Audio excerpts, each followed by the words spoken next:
Dimitar Pantev, kurasa za dhambi na matendo ya chuki kwenye dunia ya watu wasioamini. Asante kwa muda na kila dakika uliotumia kutuonyesha ubora wa mbinu zako. Ilikuwa ni ishara iliyojaa matumaini ya ufufuo mpya kutoka kwenye usingizi wa kifo. Wote tukitegemea ungeweza kuifufua ndoto hii iliyolala bila ya matumaini kutoka kwenye usingizi mzito. Bahati mbaya ulikuja kipindi ambacho jicho la bundi linaangaza Msimbazi bila kuchoka. Usiku na mchana, kila kosa adhabu yake ikigeuka kuwa kifo. Giza likiwa limetanda kila pembe ya kona ya Msimbazi. Ukungu machoni na kupelekea timu kupoteza ramani ya mchoro wa kivita walioitegemea.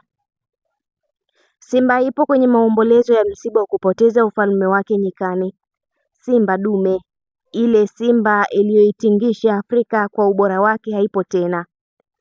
Ikiwa njia pekee ya kupata ubora wa Dimitar Pantev ni kumpa muda, kwa bahati mbaya sana Simba haina muda wa kutosha wa kuvumilia. Yote hii ni kwa sababu ya mivutano ya kihisia na mitazamo tofauti. Simba wamechagua njia katili ya kutafuta mafanikio mapya bila ya Dimitar Pantev.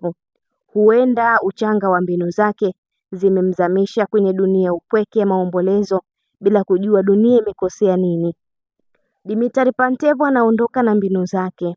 Anaondoka huku jina lake halipo kwenye orodha ya mashujaa walioandikwa na wino mwekundu uliokolezwa kwenye vitabu na kumbukumbu za torati za soka za Tanzania.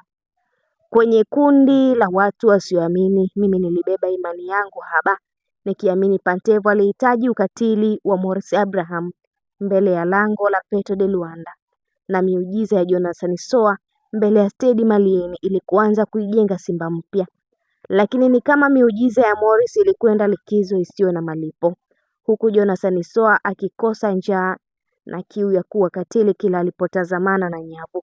Nimebaki na imani yangu mkononi, nikiwa na maumivu, nikiwa muumini wa mwisho kuamini falsafa za Dimitar Pantev hazikufanikiwa kuiponya Simba. Dimitar Pantev, kila mwisho ni mwanzo mwingine. Kuondoka Simba hakupunguzi thamani ya kipaji chako wala juhudi zako. Umewaonyesha mengi, uwezo, nidhamu na moyo wa kupambana, na hayo hayatapotea. Endelea kusimama imara. Tumia hatua hii kama nguvu ya kukusukuma mbele. Fursa mpya zinakuja na bila shaka utang'aa zaidi kuliko hapo awali.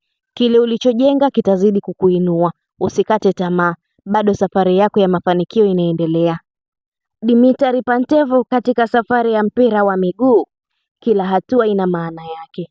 Iwe ni ya furaha, changamoto au mabadiliko, kuondoka Simba hakumaanishi mwisho wa hadithi yako, bali ni ukurasa mpya unaoanza. Umeonyesha nidhamu, moyo wa kujitolea na kiwango cha juu cha kitaalamu ambacho kimewavutia watu wengi. Watu wanaokuja wanajua kuwa wewe ni mchezaji, wewe ni kocha mwenye juhudi, mwenye uwezo wa kupambana hadi dakika ya mwisho na mwenye tabia inayojenga timu. Kila kilichotokea kichukulie kama somo na nguvu ya kukusukuma mbele. Dunia ya mpira ni pana, fursa ni nyingi, na nafasi ya kocha bora kama wewe haipotei.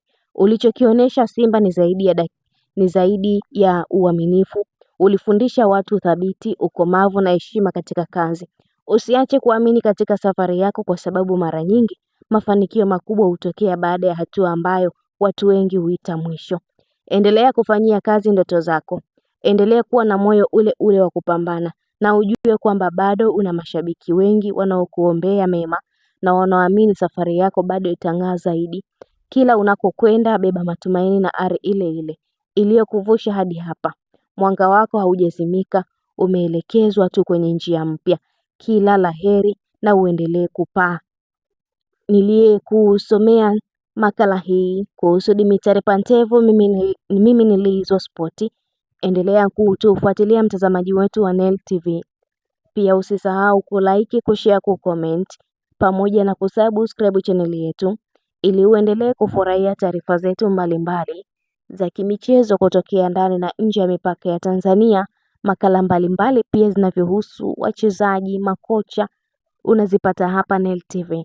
Mimi ni Luizy Sport, hadi wakati mwingine, bye bye na uwe na wakati mwema.